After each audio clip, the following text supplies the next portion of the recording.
The fate of 3 white men accused of shooting and killing a black man in Brunswick is now in the hands of a jury. Father and son Gregory and Travis McMichael and William Bryan are facing numerous charges, including murder in connection with the death of Ahmaud Arbery.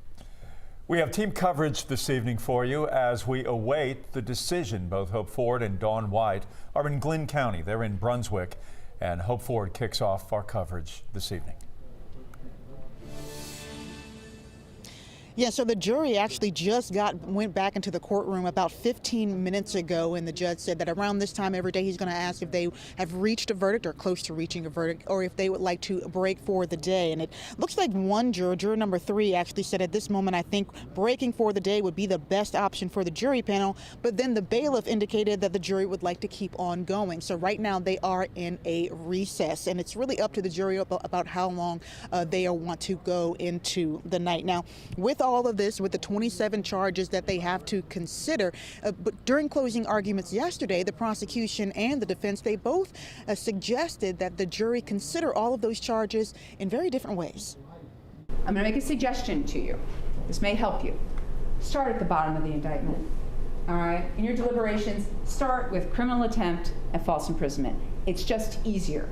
You just work through that one, work your way on up, then to felony murder, then to malice murder. I suggest that you begin at the beginning. Count 1, malice murder.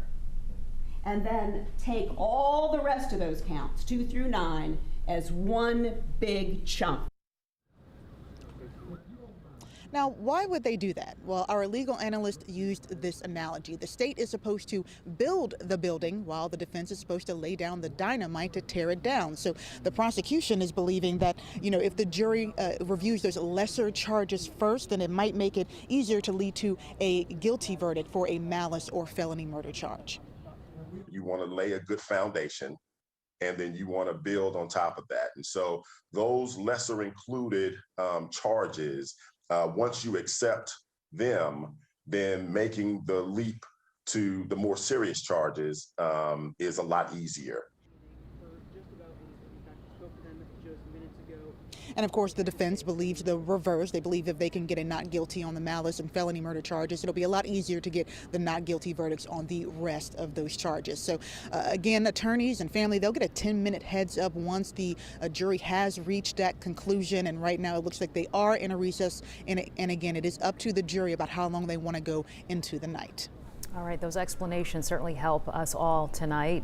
Hope Ford, thank you. And for Ahmaud Arbery's family, this day has been a long time coming.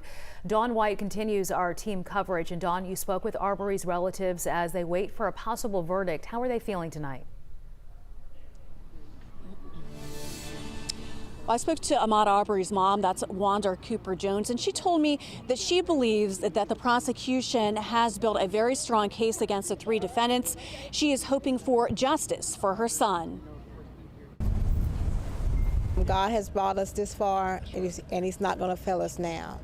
We will get justice for Ahmaud. Rabbi Rachel Bergman prayed with Wanda Cooper Jones, Ahmaud Arbery's mother, before she entered the Glynn County Courthouse Tuesday morning. There's a lot of weight riding on the verdict of this child, and I'm sure she's aware of that. And in the meantime, there's this moment as part of a larger movement, and a man died. And it's her child. For the Arbery family, this moment has been 21 months in the making. With Arbery killed in a Brunswick neighborhood back in February 2020, the family insisting from the beginning he was targeted by the 3 white defendants because he was black. Since then, they've seen countless people across the country join their calls for justice in this case. Music from drums and a stereo fills the air as Ruth Arbery, Ahmaud Arbery's aunt, and the rest of the family reflect on his life. It's been rough. It's been rough seeing the video, the things that the defense saying, and it's just been